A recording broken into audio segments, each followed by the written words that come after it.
ইসকনের 63 জন সন্ন্যাসীকে ভারতে আসতে বাধার মুখে পড়তে হয়েছে। বৈধ পাসপোর্ট থাকা সত্ত্বেও সন্ন্যাসীদের ভারতে আসতে বাধা দেওয়া হয়েছে বলেই জানা যাচ্ছে। অভিযোগ, ভারতে আসার সময় ইসকনের ওই সন্ন্যাসীদের বাংলাদেশ বর্ডার পুলিশ জানায় যে তাদের ভারতে আসার অনুমতি নেই এবং সামাজিক মাধ্যমে এমনটাই অভিযোগ করেছেন ইসকনের কলকাতা শাখার মুখপাত্র রাধা রমন দাস। টেলিফোন লাইনে রয়েছেন আমাদের প্রতিনিধি সৌরজ্যোতি বন্দ্যোপাধ্যায়। সৌরজ্যোতি, জানবো বিস্তারিত। দেখো, তুমি জানো যে ইতিমধ্যেই 4জন ব্রহ্মচারী সন্ন্যাসী তাদেরকে বাংলাদেশে আটক করা এবং পরবর্তীতে গ্রেপ্তার করা হয়েছে। এবং এই পরিস্থিতির পর থেকে যেভাবে ক্রমশ উদ্বেগ ছড়িয়েছে, আশঙ্কিত অবস্থায় রয়েছেন সে দেশের সন্ন্যাসীরা, হিন্দু জনগোষ্ঠীর মানুষরা, তারা কিন্তু অনেকেই ভারতে প্রবেশ করবার চেষ্টা করছেন এই মুহূর্তে কিছুটা আশ্রয় পাওয়ার জন্য। এবং এর মধ্যেই ইসকনের কলকাতা শাখার যিনি মুখপাত্র, তিনি যেমনটা জানাচ্ছেন যে 63 জন সন্ন্যাসী তারা সীমান্তে এসেছিলেন।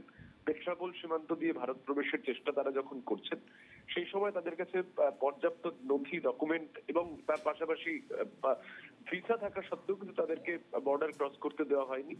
সেক্ষেত্রে যেমনটা জানানো হচ্ছে যে যেহেতু এই মুহূর্তে বাংলাদেশের ইন্টারনাল বেশ কিছু বিষয় রয়েছে এবং ইন্টেলিজেন্স সংস্থা তাদের উপরে নজর রাখছে, সেই পর্যায়ে কিন্তু কোন রকম ভাবেই তারা সীমান্ত পার করে ভারতে প্রবেশ করতে পারবেন না। স্বাভাবিকভাবেই এই উদ্বেগের মুহূর্তে তুমি দেখেছো গতকাল প্রায় 150টি দেশে সম্মিলিত প্রতিবাদ করা হয়েছে ইসকনের তরফে, নাম সংকীর্তন দিয়ে প্রতিবাদ তারা করেছেন। এবং এই পরিস্থিতিতে ইসকনের তরফ থেকে যে অভিযোগ, 63 জন বাংলাদেশি সন্ন্যাসী যারা সেদেশ থেকে এদেশে আসার চেষ্টা করছিলেন, তাদের কাছে বৈধ অনুমতিপত্র থাকা সত্ত্বেও তারা কিন্তু সেই দেশেই আটকে গিয়েছেন। স্বাভাবিকভাবেই এরপর কিন্তু উদ্বেগ এবং আশঙ্কা ক্রমশ। সৌরজ্যোতি, তুমি আমাদের সঙ্গে থাকো। আমাদের সঙ্গে টেলিফোন লাইনে রয়েছেন বিজেপি নেতা দিলীপ ঘোষ। দিলীপ বাবু, ইসকনের 63 জন সন্ন্যাসীকে ভারতে আসতে বাধা দেওয়া হয়েছে এবং তাদের কাছে বৈধ পাসপোর্ট থাকা সত্ত্বেও সন্ন্যাসীদের ভারতে আসতে বাধা দেওয়া হচ্ছে। ভারতে আসার সময় সন্ন্যাসীদের বাংলাদেশের বর্ডার পুলিশ তারা একেবারে বলে দিয়েছে যে তাদের ভারতে আসার ক্ষেত্রে কোনো অনুমতি নেই। এখন বাংলাদেশে হিন্দু সমাজের বিভিন্ন সম্প্রদায়ের লোকেরা থাকেন, বুদ্ধিস্ট থাকেন, সনাতনী বা অন্য ধর্মের, তারা দেখা করতে আসেন বা চিকিৎসা করতে আসেন এবং বৈধ ভিসা নিয়ে আসেন। তো এরা আটকাবার উদ্দেশ্য থেকে বোঝা যাচ্ছে না। সব যেমন সমস্ত রকম ভাবে ভারত বিরোধিতা করাটা এখন রোহিঙ্গা আর মুসলিম অনুপ্রবেশীরা বাংলা ভারতবর্ষে ঢুকে এখানে উৎপাত করছে, সেটাতে তখন বাংলাদেশ সরকার বাধা দেয় না, তাদেরকে ঢোকাবার চেষ্টা করে। এটা একটা আন্তরাষ্ট্রীয় চক্রান্ত চলছে, এটা ভারত বিরোধিতা চূড়ান্ত। ওখানকার অনেক মানুষ ভয়ের মধ্যে রয়েছেন, তারা এখানে আসতে চান, তাদেরকেও আটকাচ্ছে, অথচ নিরাপত্তা দিতে পারছে না। ধন্যবাদ দিলীপ বাবু। আমরা আবারও ফিরবো আমাদের প্রতিনিধি সৌরজ্যোতির কাছে। সৌরজ্যোতি, দেখো, যে বিষয়টা ইতিমধ্যেই তারা স্পষ্ট করছেন, তুমি জানো গতকাল থেকেই তারা এই লাগাতার অভিযোগ করছেন।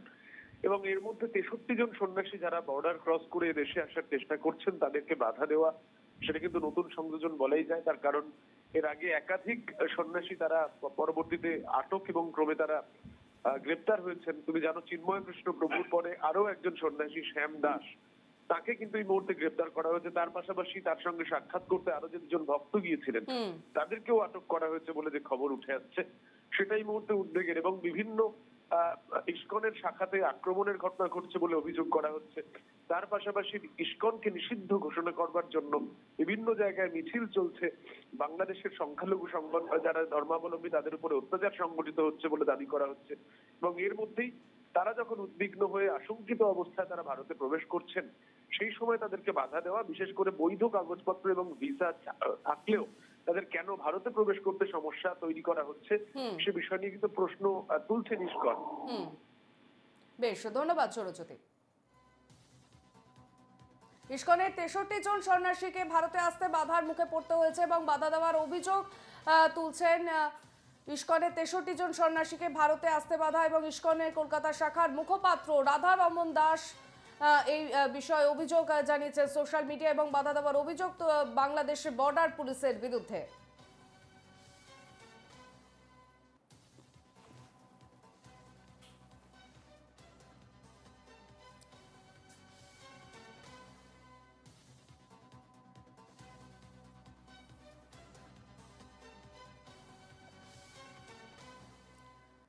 ইতিমধ্যেই চিন্ময় কৃষ্ণর মুক্তির দাবিতে আমরা দেখতে পাচ্ছি জেলার একাধিক জায়গাতে বিক্ষোভ এবং গতকালই ইসকনের শাখাগুলিতে সেখানে কীর্তন কর্মসূচির মাধ্যমে প্রতিবাদ জানানো হয়।